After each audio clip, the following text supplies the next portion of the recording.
All right, last time हमने AP शुरू किया था। थोड़ा सा जिन लोगों ने लेट ज्वाइन किया या जिन्होंने नहीं किया उनको थोड़ा सा बता देता हूं। एपी में क्या होता है कि जैसे टर्म्स होती हैं, मान लीजिए 1, 3, 5, 7 ऐसे करके ये चल रहा है। तो इसमें खास बात क्या है कि हर अगली टर्म क्या हो रही है, पिछली टर्म में two same number join add करने से आ रही है ना। भाई 1 में 2 ऐड किया तो ये 3 आ गया है ना, 3 में 2 ऐड किया तो 5 आ गया। ऐसे आपकी हर टर्म जो है 2 ऐड करते हुए चलते जा रही है। तो इस टाइप में अगर कोई टर्म्स मिल रही हैं तो इसका मतलब ये हो गया कि वो एपी बनी होगी। ठीक, कॉमन डिफरेंस यानी कि अगर हर अगले वाली टर्म इसको नेक्स्ट इससे अपनी पिछले वाली टर्म को सब्ट्रैक्ट किया जाए। फॉर एग्जांपल यहाँ पे 5 - 3 किसके बराबर होगा, 7 - 5 के बराबर होगा, है ना। दोनों में ही 2 है, इसका मतलब ऐसी टर्म जो है एपी कहलाएंगी। अगर आपके पास A1, A2, A3 and so on अगर कोई टर्म्स हैं तो आपको देखने के लिए कि ये एपी है कि नहीं, आप क्या करेंगे, A2 - A1 should always be equal to A3 - A2। या अगर आप मान लीजिए A11 को देखना चाहते हैं तो A11 - A10 ये हर जगह पे होगा। और ये जो सेम नंबर है उसको बोलते हैं कॉमन डिफरेंस। ठीक है, और कॉमन डिफरेंस को बोलते हैं डी। तो अगर किसी एपी की फर्स्ट टर्म ऑफ एपी अगर ए हो तो अब आप दो समझेंगे कि हर अगली टर्म किस तरह से बनती चली जाएंगी। पहली टर्म ए है तो अगली टर्म उसमें डी ऐड करने से आएगी, फिर उससे अगली टर्म इसमें डी ऐड करने से आ जाएगी तो A+2D हो जाएगी, फिर A+3D हो जाएगी। इस तरीके से एपी आपकी चलती चली जाएगी। तो अगर मैं nth term of an AP देखना चाहूं तो वो क्या होगी, उसको हम या तो टी एन से मल्टी दिखाते हैं। टी एन का मतलब ये एन जो है सबस्क्रिप्ट में है, सबस्क्रिप्ट यानी कि उसके नीचे लिखा हुआ है। ठीक है, ये मल्टीप्लीकेशन नहीं है टी और एन का। या हम इसको ए एन भी लिख देते हैं, भाई कुछ बुक्स ए एन लिखती हैं, कुछ टी एन लिखती हैं। तो nth टर्म जो होती है वो A+n-1 इंटू डी होती है, where A is first term, D is common difference और N is number of terms। ये फॉर्मूला आपको बिल्कुल याद होना चाहिए, इसके बिना आपका कोई काम नहीं हो पाएगा। तो अब अगर आपको ये याद है तो आप हर एपी की कोई भी टर्म बता सकते हैं।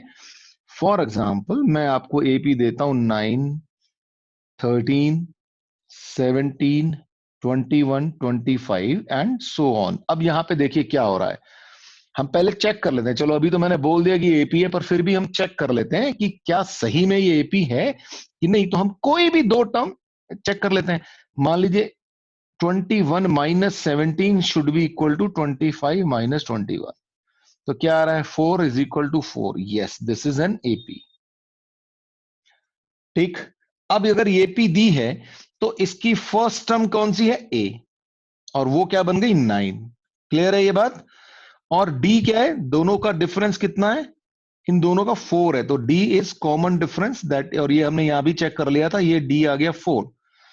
अब नंबर ऑफ टर्म्स हमें पता नहीं है, ठीक है, क्योंकि ये आगे चलती जा रही है। तो आपसे ऐसा क्वेश्चन नहीं पूछेगा कि भाई इसमें कितनी टर्म होंगी, क्योंकि टर्म्स तो इनफाइनाइट हो सकती है ना। लेकिन आपसे ये पूछेगा कि अच्छा बताओ भाई इस एपी की 10th टर्म क्या होगी।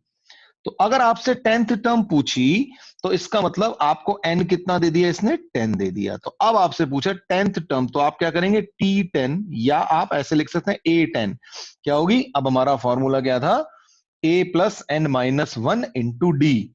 तो ए हमारा 9 है, प्लस 10 माइनस 1 इंटू डी कर देंगे आप, तो 10 - 1 इंटू डी, तो क्या बन गया आपका 9 प्लस 36 और ये हो गया 45। तो ये इस तरीके से आप कोई भी निकाल पाएंगे।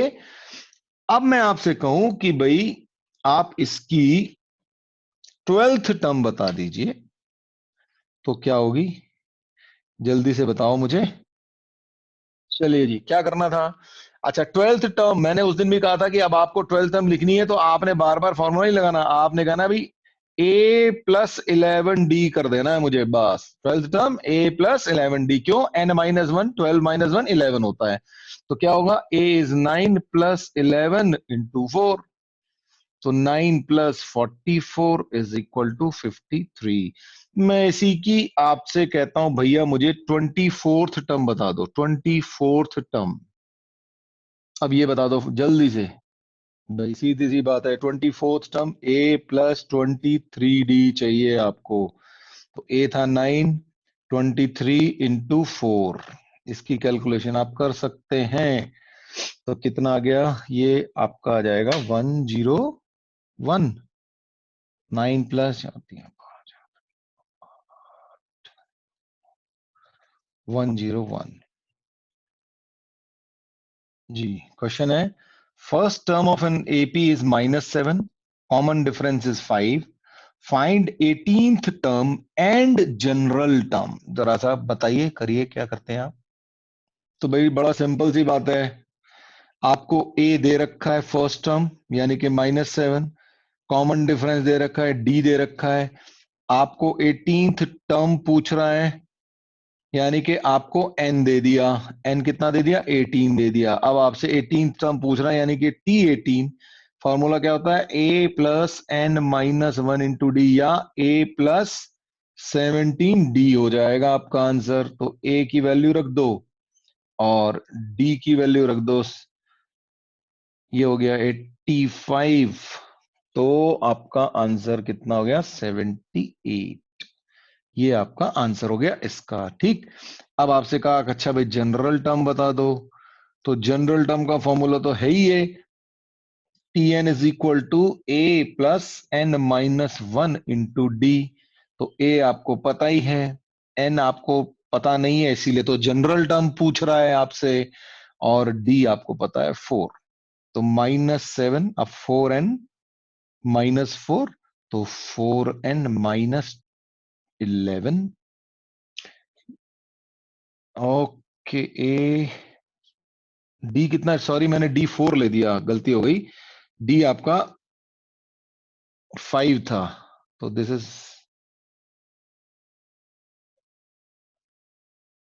डी आपका 5 था। तो ये हो गया -7 प्लस 5n -5, तो 5n -12, ये आपका आंसर। बहुत बहुत इंपॉर्टेंट है, general term of an AP is always linear. Linear पता है क्या होता है, ए एक्स प्लस बी, यानी कि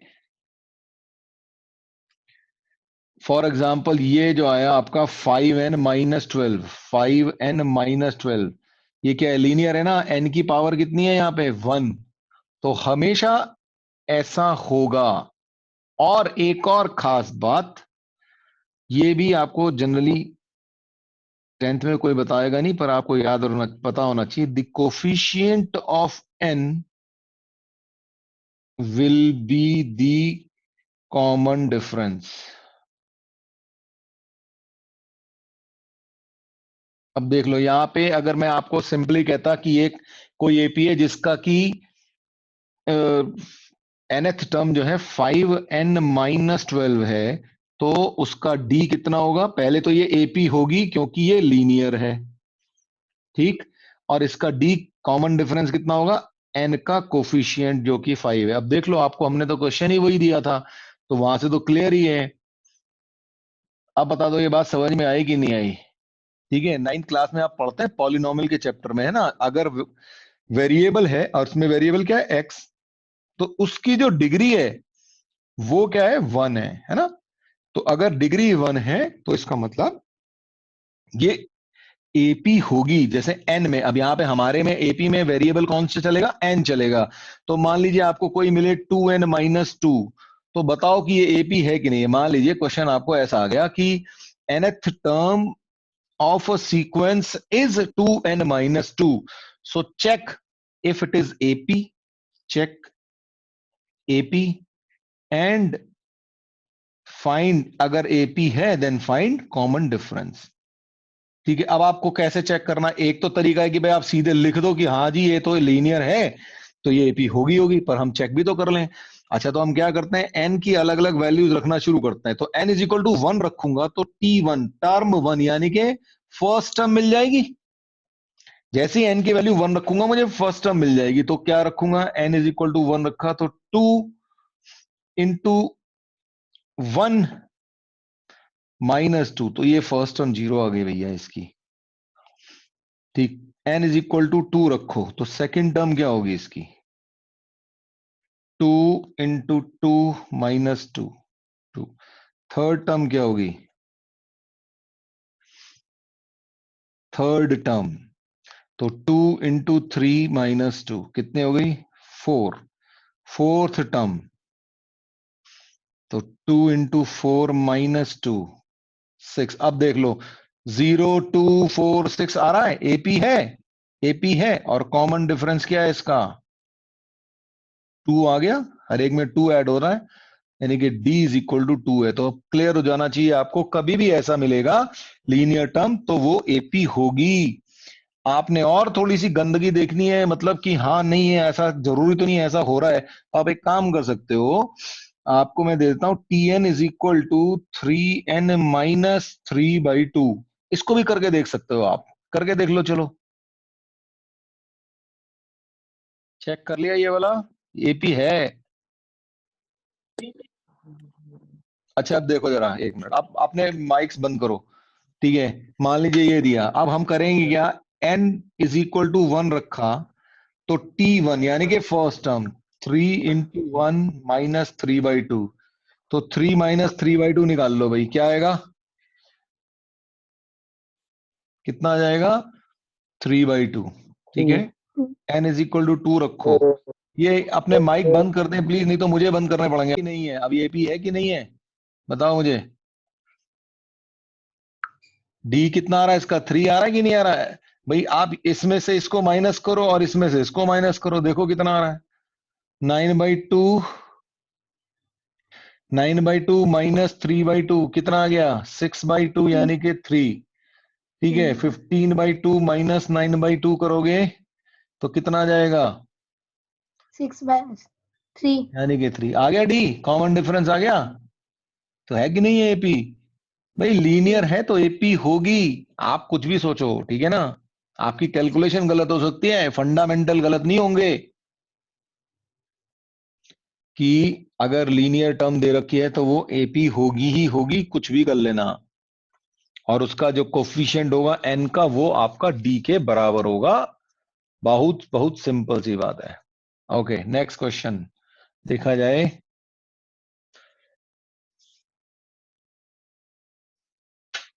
क्वेश्चन है, एक एपी दे रखी है, एपी है आपके पास 4 9 14 19 and so on, which term of this AP is 124। अच्छा जी, कैसे होगा, तो हम क्या करेंगे, let the nth term of this AP is 124। अब इस एपी को देखें, तो इस एपी को अगर हम देखें तो ए क्या है, फर्स्ट टर्म क्या है इसकी, 4। ठीक है, डी क्या है इसका, 9 - 4 कितना है, 5। ठीक है, अब आपने कहा कि nth टर्म, अब हमारे पास फॉर्मूला क्या होता है nth टर्म का, tn is equal to a plus n minus 1 into D होता है। nth टर्म उसने दे रखी है 124 है भाई, ठीक है, तो 124 is equal to 4 plus n minus 1 into 5, 123 तो ये हो गया 120 is equal to n minus 1 into 5। 5 से ये गया, कितना हो गया, तो n इज इक्वल टू कितना हो गया 25। 20। ठीक है, आपसे पूछ रहा है how many terms are there in the sequence 3, 6, 9, 12 and so on 111।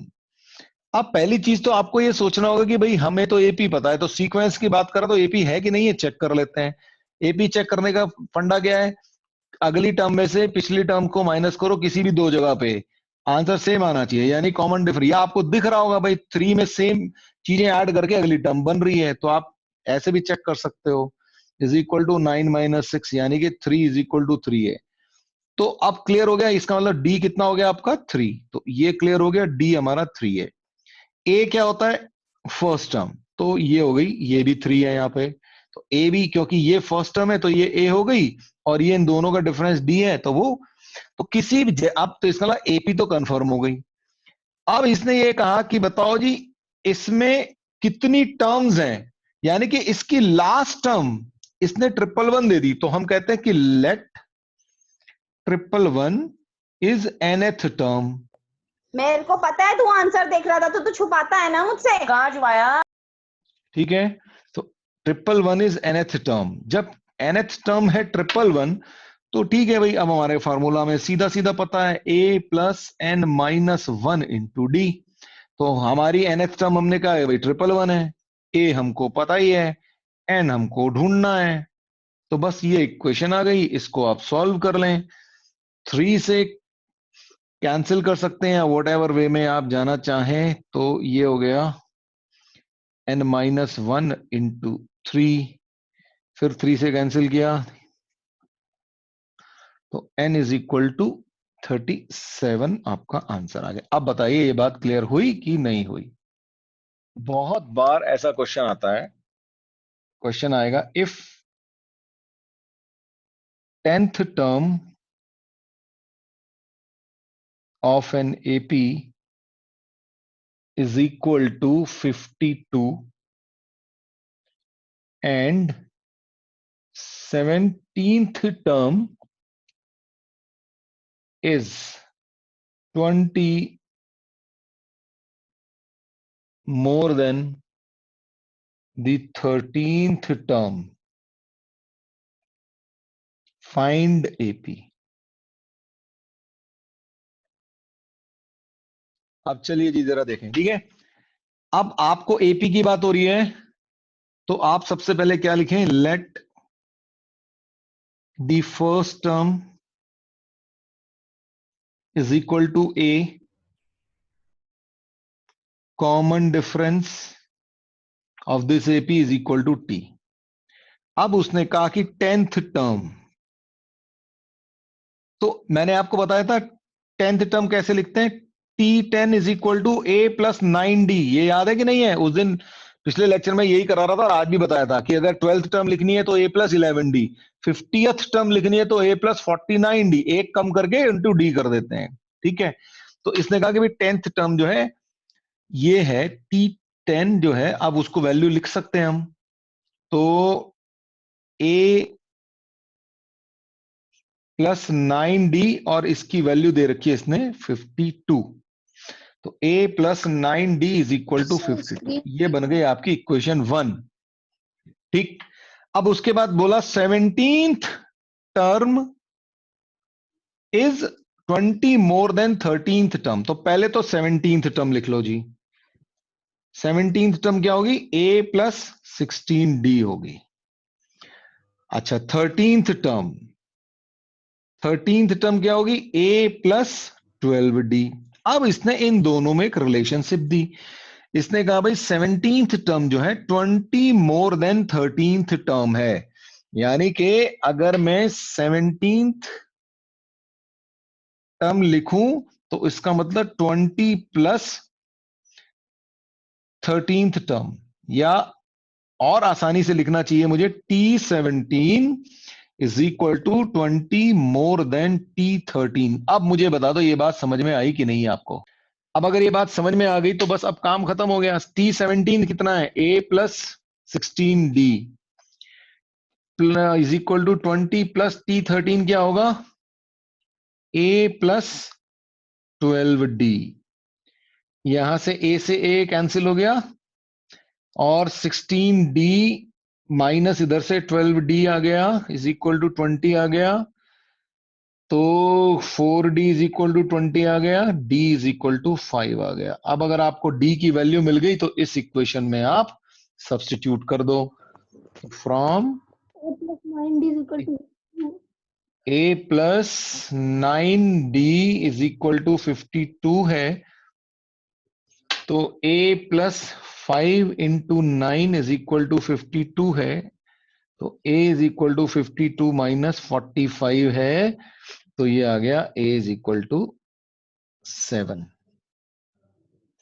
अब जिस AP का A मिल जाए और जिसका D मिल जाए तो वो AP तो आप तुरंत ही जनरेट कर सकते हो। तो AP क्या होती है? 7, फिर उसमें प्लस D कर दो 12, प्लस D कर दो, फिर D कर दो, ऐसे ऐसे ये आपकी AP आ गई।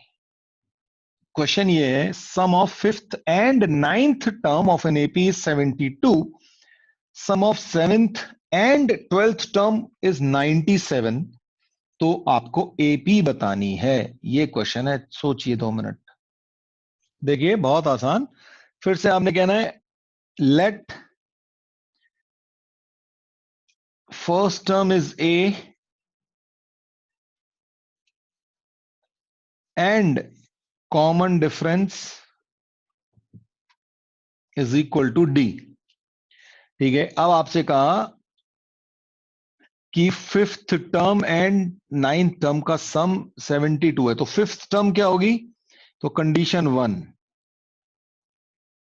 इसको हम सिंपली ऐसे लिख लें, T5 plus T9 is equal to 72। तो T5 क्या होगी? A plus 4D। मैंने आपको बताया था, अब ये चीजें आपको याद हो जानी चाहिए।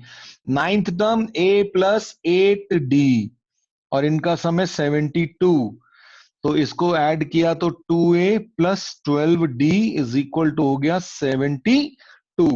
आप यहां से सॉल्व कर लें, इसको 2 से डिवाइड कर दें तो A plus 6D is equal to 72 by 2, तो यानी कि 36। ये आपकी पहली क्वेश्चन। अब क्योंकि 2 अननोन हैं A और D, तो उन 2 अननोन के लिए दूसरी कंडीशन भी होनी चाहिए, तभी आप सॉल्व कर सकते हैं। तो दूसरी कंडीशन उसने फिर से दे रखी है, 7th और 12th टर्म का सम जो है 97 है, तो T7 plus T12 is equal to 97, ये दे रखा है। तो T7 क्या होगा? A plus 6D। T12 क्या होगा? A plus 11D is equal to 97। तो 2A plus 17D is equal to 97। तो मुझे क्या करना चाहिए? यहीं से ही वैल्यू निकाल लेनी चाहिए एक्चुअली 2A की। तो 2A की वैल्यू, क्या मैं इसको ऐसा करता हूं और स्मार्ट काम करूं, तो मैं इसको ऐसे लिख देता हूं, 2A प्लस 12D और प्लस 5D। 12 और 5 होता है 17 इज इक्वल टू 97, और 2A प्लस 12D की वैल्यू हो रही 72। तो 72 plus 5D is equal to 97, तो 5D इज इक्वल टू हो गया 97 माइनस 72, तो D इज इक्वल टू आ गया 5, और अगर D इज इक्वल टू 5 आ गया तो यहां पे आप वैल्यू रख दें, A plus 6D is equal to 36 है, तो A plus 6 into 5 is equal to 36, तो A इज इक्वल टू 6। तो आपकी AP क्या है? अब AP आपकी तुरंत ही जनरेट हो जाएगी जब आपको A और D की वैल्यू पता है। तो AP क्या हो गई? 6, फिर 11, और फिर 16, फिर 21 एंड सो ऑन।